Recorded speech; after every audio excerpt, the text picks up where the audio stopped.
नमस्कार मित्रों, मैं राकेश कुमार।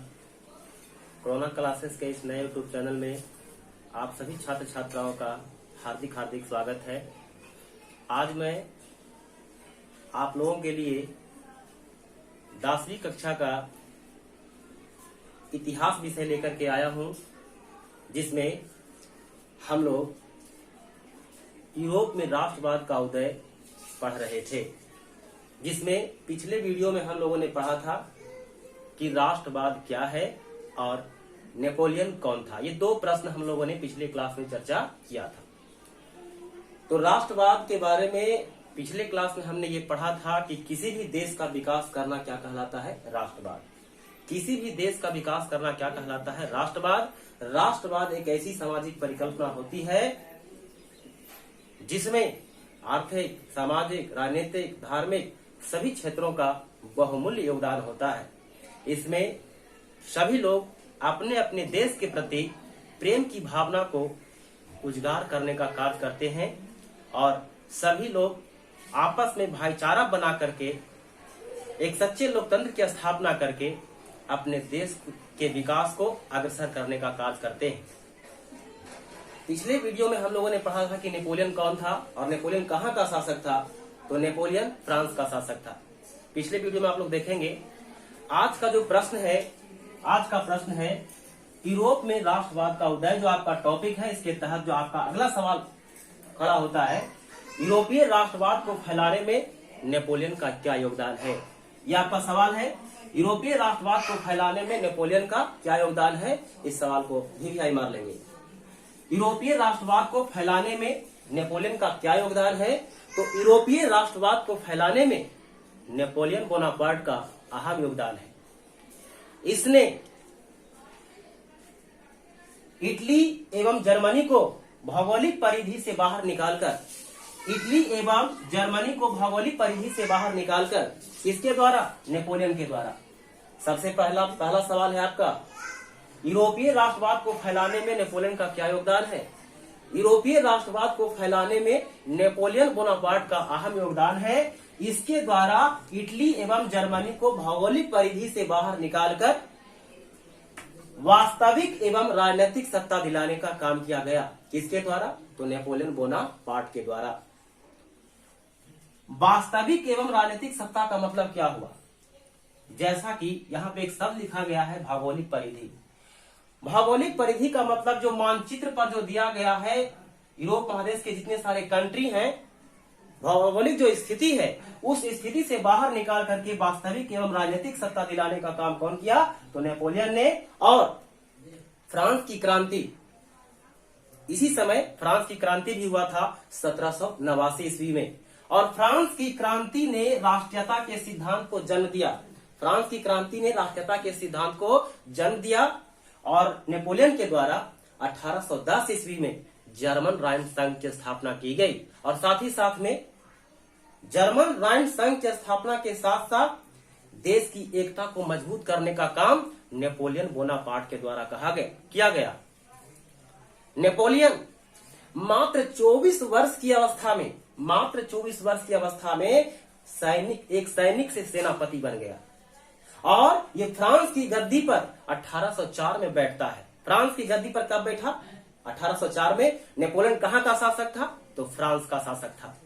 तो आपका सवाल है, सबसे पहला सवाल आपका यही है आज का, कि यूरोपीय राष्ट्रवाद को फैलाने में नेपोलियन का क्या योगदान है। यूरोपीय राष्ट्रवाद को फैलाने में नेपोलियन का अहम योगदान है। इसके द्वारा इटली एवं जर्मनी, और अब सवाल उठता है कि सर ये इटली एवं जर्मनी जो देश है, इटली एवं जर्मनी जो देश है किस महादेश में आता है? तो यूरोप महादेश में आता है। और इटली की राजधानी कहाँ है? तो रोम है। और जर्मनी की राजधानी कहाँ है? तो बर्लिन है। तो आपसे अगर पहला ऑब्जेक्टिव में सवाल पूछा जा सकता है कि इटली एवं जर्मनी किस महादेश में आते हैं? तो यूरोप महादेश में आते हैं। तो इटली एवं जर्मनी को भौगोलिक परिधि से बाहर निकालकर वास्तविक एवं राजनीतिक सत्ता दिलाने का काम किसके द्वारा किया गया? नेपोलियन बोनापार्ट के द्वारा। और फ्रांस की क्रांति ने राष्ट्रीयता के सिद्धांत को जन्म दिया। इसके द्वारा 1810 ईस्वी में जर्मन राइन संघ की स्थापना की गई। इसमें क्या हुआ था? मुख्यतः 300 छोटे छोटे, इसके द्वारा यह भी काम किया गया कि जितने सारे जो राज्य थे छोटे छोटे खंडों में जो टूट चुका था, बढ़ चुका था, देश की एकता, राज्य की एकता खंड भंड हो चुकी थी, उसको एकजुट करने का काम नेपोलियन बोनापार्ट के द्वारा किया गया। 300 छोटे छोटे राज्यों को मात्र 39 राज्यों में बदलने का काम नेपोलियन बोनापार्ट के द्वारा किया गया और इस प्रकार से देश की एकता को मजबूत किया। जैसा कि मैंने अभी कहा कि मात्र 24 वर्ष की अवस्था में एक सैनिक से सेनापति बन गया और यह लोकतंत्र को मिटाकर राजतंत्र अपनाना चाहता था, लेकिन राजतंत्र से जनता नाखुश था, क्योंकि राजतंत्र में राजा का अधिकार होता है, प्रजा का अधिकार नहीं चलता था। तो इस प्रकार से ये जो सवाल है आपका, एक लघुत्तरीय जो सवाल है कंप्लीट होता हुआ कि यूरोपीय राष्ट्रवाद को फैलाने में नेपोलियन का क्या योगदान है। फिर से आप इस प्रश्न का उत्तर सुन लेंगे। यूरोपीय राष्ट्रवाद को फैलाने में नेपोलियन का क्या योगदान रहा, तो यूरोपीय राष्ट्रवाद को फैलाने में नेपोलियन का अहम योगदान रहा। इसके द्वारा इटली एवं जर्मनी को भौगोलिक परिधि से बाहर निकालकर वास्तविक एवं राजनीतिक सत्ता दिलाने का काम किया। साथ ही साथ जितने सारे छोटे छोटे राज्य जो खंडित हो चुके थे, एकता जो टूट चुकी थी, उस एकता को एकजुट करने का काम नेपोलियन बोनापार्ट के द्वारा किया गया और 39 राज्यों को बदल करके जो 300 छोटे छोटे राज्य थे उसको मात्र 39 राज्यों में परिवर्तित कर दिया। साथ ही साथ में 1810 ईस्वी में जर्मन राइन संघ की स्थापना की गई और देश की एकता को मजबूत करने का काम किया गया और यह सैनिक से सेनापति बन गया और अपनी अपार लोकप्रियता को हासिल करने का काम किया। पूरे यूरोप में सकारात्मक अच्छे तरीके से कार्य करके अपना छवि को उजागर करने का काम किया। तो इस प्रकार से पहला प्रश्न का उत्तर जो है कंप्लीट होता है। आपका अगला सवाल है कि नेपोलियन कोड, नेपोलियन जो कोड था, नेपोलियन जो कोड है वो क्या है, किसको कहते हैं नेपोलियन कोड, क्या है नेपोलियन कोड। तो नेपोलियन कोड हम इसमें ये लिखेंगे, नेपोलियन के द्वारा जनता के विकास के लिए। नेपोलियन कोड क्या है, ध्यान पूर्वक सुनेंगे। नेपोलियन के द्वारा जनता के विकास के लिए, किसके द्वारा, नेपोलियन के द्वारा जनता के विकास के लिए एक कोड की स्थापना 1804 ईस्वी में किया जाता है, जिसे नेपोलियन कोड के नाम से जाना जाता है। नेपोलियन कोड क्या है, तो नेपोलियन के द्वारा जनता के विकास के लिए या जनता के हित के लिए 1804 ईस्वी में एक कोड की स्थापना की गई, जिसे नेपोलियन कोड के नाम से जाना जाता है। इसका मुख्य उद्देश्य, इसका प्रमुख उद्देश्य निम्नलिखित है।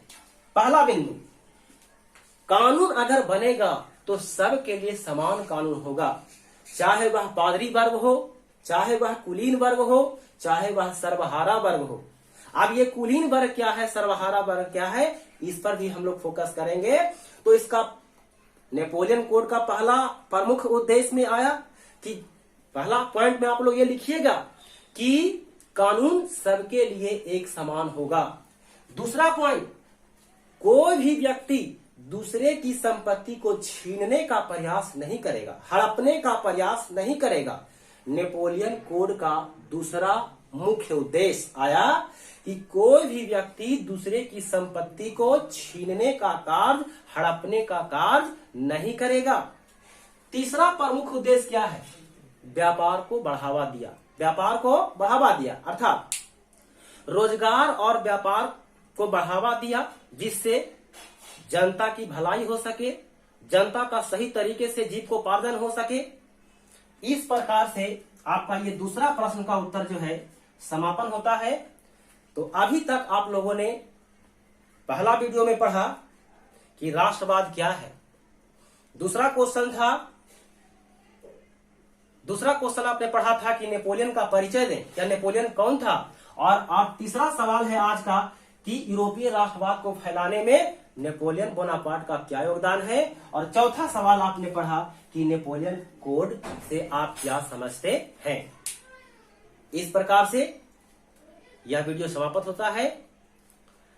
इस बात का ध्यान देंगे कि मैं सभी छात्र छात्राओं को जो आज पूरे विश्व में कोरोना का जो कहर या लहर जो छाया हुआ है और शिक्षा की जो व्यवस्था जिस तरीके से हालात आज बुरी हो चुकी है, उन सभी बातों को ध्यान में रखते हुए बहुत सारा विद्यार्थी कॉल करने लगे और हमारा घर पर बैठे बैठे भी हमें बहुत बोरिंग फील हो रहा था। तो मैंने भी चाहा कि विद्यार्थियों के हित के लिए कुछ किया जाए, और आज 1 मई मजदूर दिवस है।